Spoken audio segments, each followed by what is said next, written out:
mbola ho ampitombona aminareo ny ny fahasoavana sy ny fiadanana avy amin'Andriamanitra ray sy Jesosy Kristy tompontsika. Amen. Ny tantara faharoa toko fahatelopolo ny andino voalohany ka hatramin'ny fahasivy no andraisantsika havatra amin'ity anio ity. Ny fijoroan'olona iray, ny fahasahian'olona iray miasa amin'ny fomba miavaka eo anivon'ny fiarahamonina eo anivon'ny firenena no isan'ny antoka mitondra fiavaozana sy fanavaozana. Ohatra amin'izany Nelson Mandela.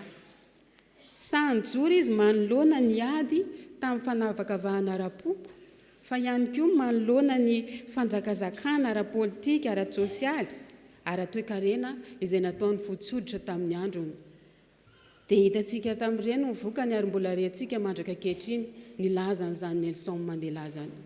Fa mihoatra lavitra an'izany ravana ny nataony Ezekia mpanjaka, izay tonga saina manoloana ny faharavana, fahapotehan'ny fireneny, tonga saina manoloana ny tranga nisy teo amin'ny fiarahamonina ny vahoaka latsaka ankaterena.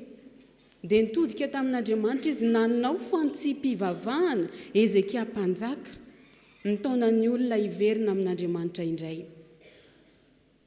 Ny tantara faharoa toko fahatelopolo andiny voalohany ka hatramin'ny fahasivy dia miresaka an'izany hoe manahoana ny olona miverina amin'Andriamanitra.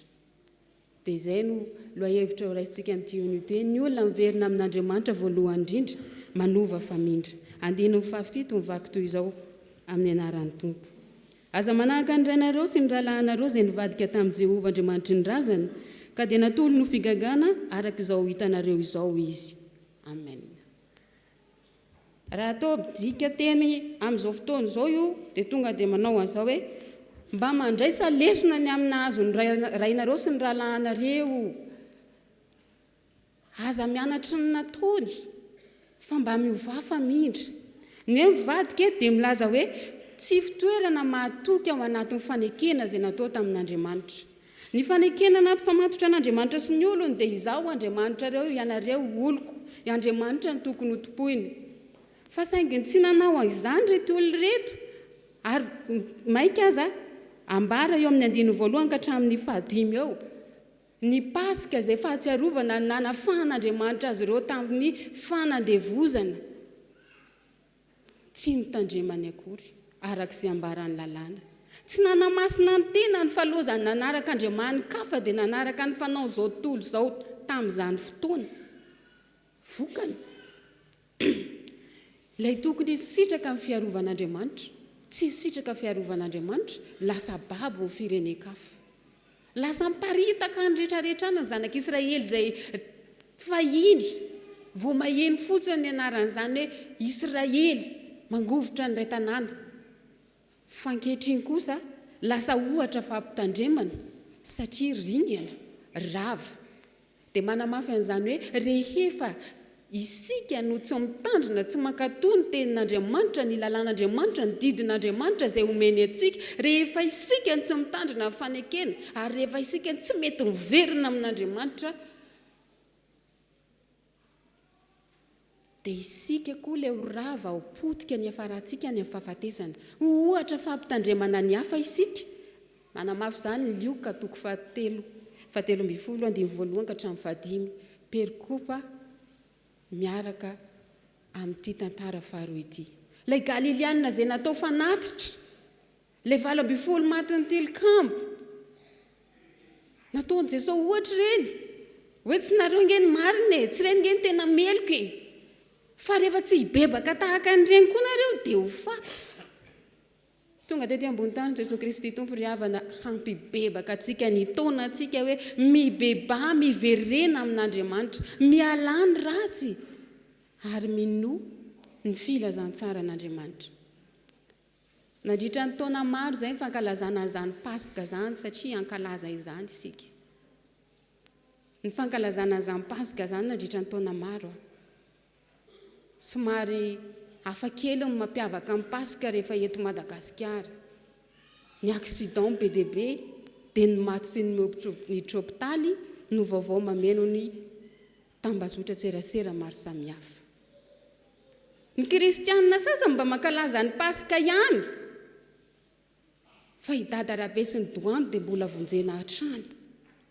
Ny kristianina sasany mankalaza ny paska ihany fa amin'ny lalala ny fisotroana toka ny fidorohana rongony dia mamy tampony dia rehefa mamy dia manao accident rehefa ohatra ka tsy maty ny toka mialaina mitsitra ho azy eo dia mamy mitondra fiara mitondra moto accidenté sady mamony ny hafa mamony ny tenany rehefa anarina le toka ndre ny arovany oka ny tokako tsy meko ny tokako nefa mankalaza paska ry havana malala ao amin'ny tompo mitaky fahamasinana izany paska izany ilay fahatsiarovana nafahan'Andriamanitra antsika tao anatin'ny fahafatesana tao anatin'ny maizina koa dia isika samy andiny tena fa miantso amin'ny fibebahana ny tompo miantso antsika mba hanana fiainana feno fahamasinana fiainana mifanaraka amin'ny tenin'Andriamanitra fiainana mankatoa ny lalàn'Andriamanitra fa izany ihany no ahafahantsika olona araka an'Andriamanitra faharoa ry havana ny olona miverina amin'Andriamanitra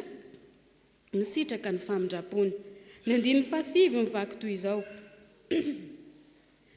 fa raha miverina amin'ny Jehovah ianareo dia azo famindrapo eo anatrihan'izay nitondra azy ho babo ny rahalahinareo sy ny zanakareo ka dia ho tafaverina amin'ity tany ity izy fa mianatra sy mamindra fo Jehovah Andriamanitrareo ary tsy mba hiambohanareo izy raha miverina aminy ianareo ny famindrapo amin'ny teny Hebreo dia hoe ramim adika teny any zany dia hoe kibondreny le kibony fonosana le famindrapo zany dia le ny famindrapon'Andriamanitra le Andriamanitra mamindra fo dia le Andriamanitra mifamato-piainana amin'ny olony le Andriamanitra manana fifandraisana manokana amin'ny olony fa io famindrapon'Andriamanitra ihany koa no maneho ny fahavononan'Andriamanitra tia mela heloka tia hanavotra tia hamonjy antsika tsirairay avy